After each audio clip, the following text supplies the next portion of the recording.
Before the tragic shooting in Orlando, there was another tragic shooting that claimed the life of a singer by the name of Christina Grimmie. She was a contestant on The Voice and an up-and-coming star that many people admired. Now, the tragic part is not only that she was shot, she was also shot at her own performance afterwards when she was signing autographs and meeting with fans. The gunman, who we will not name, traveled to the Plaza Live Theater with 2 small caliber handguns. He walked up to Grimmie, who was signing autographs after the show, and shot her around 10:30 p.m. She was only 22 years old. Right now, we don't know much information about the shooter or what his motive was. After he had shot Christina Grimmie, her brother Marcus tackled him to save his sister's life.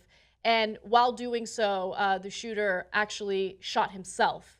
And to be completely honest with you guys, and maybe this is not a PC thing to say, I wish he would have just done that instead of claimed the life of an innocent person like Christina Grimmie. So that happened in Orlando prior to the Orlando shooting at Pulse, which claimed the lives of 49 innocent individuals. Yeah, it's an awful tragedy that really strikes close to home because we actually had the privilege of interviewing her. She was on the show, Pop Trigger, a few times. I met her at iHeartRadio last year, and whilst many celebrities bypassed in their numbers, she recognized the network, recognized Amir, our producer, and stopped and was so nice, so humble, and she had a beautiful light about her, the way she spoke about things, and she obviously she portrayed it with her gift, right? She was a fantastic singer, and as you see from the messages, from The Voice and everything else, she really did stand for what this world can be and how beautiful it can be, right? And someone who just has nothing but darkness in their soul just took that away from her. And you want to say something to her brother, right? Who was instinctive in his actions and probably prevented many other people potentially dying if the gunman happened to unleash his evil upon other people, right? But again, so I was doing a lot of soul searching, thinking about how I actually met this person and how she was such a fantastic individual. And on the deadliest weekend that the U.S. has faced, it's so similar to everything we see. Like, it's so similar to what we consistently read in the news. I tweeted out that we wake up and it's no longer a surprise. We wake up and it's just you're scared every time you see this hashtag or the trending or whatever is going on because you don't know how close to home it's going to be. It's on Orlando, then we have a threat in West Hollywood, then you have a threat in San Bernardino, and the connection remains the same. You have a threat at UCLA. Yeah. I mean, these shootings should hit close to home for everyone because it doesn't matter who you are, it doesn't matter what your background is, doesn't matter how safe you feel. It could be anyone at any time. Yeah. And a story like this, more than anything, not only infuriates me about our lax gun laws. This guy had access to 2 handguns. He had 2 handguns that he brought to shoot and kill Christina Grimmie. But it makes you distrustful, and it makes me not want to go out in public. It makes me not want to do fan meetups. It makes me want to keep to myself and just do my show, spend time with family, go home, and just not trust anything or anyone until we actually do something about the gun laws that we have in place right now. Yeah, I agree with what both of you are saying. I never met Christina, although she came on Pop Trigger before I was a part of the show, but I feel, and I'm sure other people will feel the same way, I feel like I knew Christina because I was following her YouTube channel before she was on The Voice. She was Zelda X Lover 64, and she had this very, very hyper personal YouTube channel. And if you haven't checked out her videos, her beautiful covers yet, I would urge you to do so because her light really, truly does shine through. I've been listening to her music and watching her videos all weekend since this came out, and you really do feel like, and so many people are going to say this, that you feel like you knew her because there are these videos of this girl in her room when she was, 15 years old. She was really young, putting out these beautiful covers of songs that were just so personal and so poignant. And then she got picked up on The Voice, and America fell in love with her. But it's this story of this girl that we were all following along with. I'm a big Selena Gomez fan. She opened for Selena Gomez. Christina was so much a part of my consciousness. And then I'll never forget when my friend who works for the publicity, her publicist, gave me a call and was like, I'm freaking out right now. And of course I'm thinking it's something with a guy. You know, I'm thinking, I didn't think of what it would be. And then she's like, Christina's been shot and she's been killed. And shit, it's just, all I would say is, as this opportunity, if you don't know her name yet, maybe it's a generational thing. My mom didn't know who she was. She just heard about it on the news. Please check out her YouTube channel, because I really think that is a good way to honor her in her death. Her voice is amazing, and her talent was truly once in a lifetime. So please check that out. Yeah. That's what I would say. So I want to cut to a video of Pop Trigger, which is one of our network shows. In this video, Brett Ehrlich talks about Christina Grimmie. She was on Pop Trigger, and if you guys want to check out, her appearances on the show, you can do so by going to youtube.com/popcultured. But Brett reflects on her, and I think it's worth going to the video. So let's take a look. And I didn't know her very well, but she was here once, and I remember the shit out of her. And I tried to rewatch the segment that we did together, and it was like, oh, I can't do this, because she was just so genuinely awesome from like the moment you meet her. Just a positive energy. And one of those things where like, just take some time for yourself to get to know, because when tragedies like this happen, there are people behind them, real people with real stories who had real plans of what to do tomorrow, and they can't do it anymore. And you can go back along her social media and see she's just out and about going, hey guys, I got a show in Orlando, come by because I want to meet you. And she was so positive in that way. And now she's gone. So this reinstates the harsh but obvious truth that you mentioned and you alluded to, Anna, is that you're not safe, your kids are not safe going to school, you're not safe going to the movie theater, you're not safe going to the club, you're not safe doing anything that it makes life enjoyable. And that's not to just install fear in people that are watching this.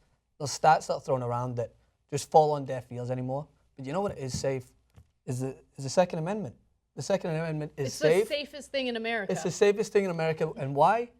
Because as long as the politicians who stand by the NRA and any other association that's, I would say, that doesn't want to reflect on something like this, and you throw all the stats to them, more shootings in a week, mass murders in a week, than Canada has in 20 years, that doesn't move them. That doesn't bring them to tears, or because it's not their bloodshed. Their pockets remain lined. And whilst their pockets remain lined, they don't worry about the blood that's shed. And that is the biggest problem here, because each time a tragedy strikes home, there's one obvious connection. You can blame the race, you can blame the motive, you can blame whether it's someone looking to cause some agenda or take it out. The harsh reality is the United States constitutionally gives these people the ability to go and perform those actions, more so than any other country with Western values. And that's just, it's almost hard to get it out without just completely going over boiling point, because it's so frustrating. I moved here. My parents watched me move here, and I have to consistently look at text messages from them, and they're like, this happened in UCLA, this happened so close. Like, they are petrified of sending their kid to a country which embraces dreams and has so much good about it. Mm-hmm. But one main problem remains, is that it's a medieval rule that stays within this country, and it consistently comes back, and everyone will make excuses in how it's going to protect each other, and it's going to allow for us to stand up against this evil.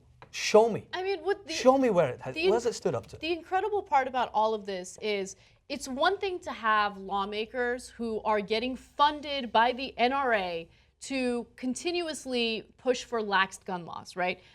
They're deplorable, to say the least, but that is a symptom of our corrupt political system. But it's another thing to have Americans fight for the lax gun laws that we have today when they know that the NRA is paid by weapons manufacturers to push this propaganda, when they know the NRA funds politicians to spread the type of paranoia and fear-mongering that you see in the media about, oh my God, you got to protect your family from intruders, people are going to come into your home. I mean, that type of paranoia is what fueled the sea of guns that we're living in today, right? And Americans are sheep. You're sheep, okay? When you regurgitate the talking points of an organization that's getting funded and is getting rich by weapons manufacturers, you're sheep. That's all you are. If you continuously fight for these types of laws or lack of laws that lead to innocent people like this sweet woman being shot and killed, the types of laws that lead to 49 people getting shot and killed in a single club, you're sheep. That's all you are, okay? And if you like guns because you like to go and shoot it as your hobby, or if you're a paranoid, crazy person who thinks you need to protect yourself and you think you're Rambo, well, your obsession with guns is leading to the deaths of innocent people like this. And I'm supposed to sit here and be level-headed and calm about stories like this, but it's hard. It's hard. No, and I think you make a good point. If you are regurgitating that, then you are part of the problem. Absolutely. And I'm looking at people who are getting into these discussions on fucking Facebook. You know what I mean? Yeah. The people, when you are regurgitating those, Anna makes a very good, and let's try and look for some humor here. You're not Rambo, okay? Yeah. You're not Rambo. You look stupid. You look stupid, and you are sheep. And it's hard. It's hard not to get upset, Francis. I hear you. It's hard not to just get to a boiling point because this girl was 22 years old signing autographs for her fans. She went on Snapchat telling her fans to come meet up with her because she trusted. She had that level of trust And that now- apparently yeah. we cannot have anymore. We can't have that. I certainly, I'm sorry, I'm not interested in fan meetups. I'm just not. I love our fans, but who knows what that opens you up to, especially in the current climate that we're living in now. Yeah.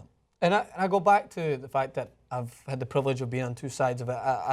A world where guns are feared in the United Kingdom. If we see someone who happens to have some sort of weapon that maybe is concealed, we're alert to the fact that that's not normal. You see it in the United States, and it immediately triggers in your head, oh, constitutionally, he can have that.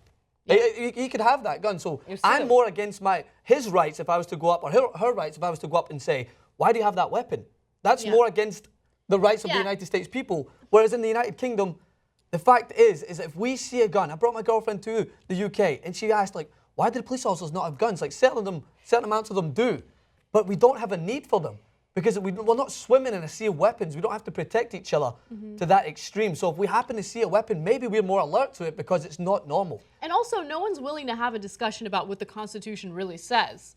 Like, are we giving guns to, like, when we give guns to people that are on the terrorist watch list, is that a well-regulated militia? Is that the well-regulated militia that we're giving guns to? Are they constitutionally protected to own guns? Yeah, where... It's just fucking ridiculous. We say that these people are constitutionally protected to own guns because we have allowed the NRA, which again is funded by weapons manufacturers, to interpret the Constitution for us. And they do so by funding the politicians and fueling these ridiculous lax gun laws. So that's the reality of the country we live in. So if you like shooting your gun and it makes you feel good about yourself and you think you're a tough guy, well, there are consequences to that. And the consequences, again, are lost innocent lives. And I know you don't care about that because I know it makes you feel like a big boy when you're shooting your weapon.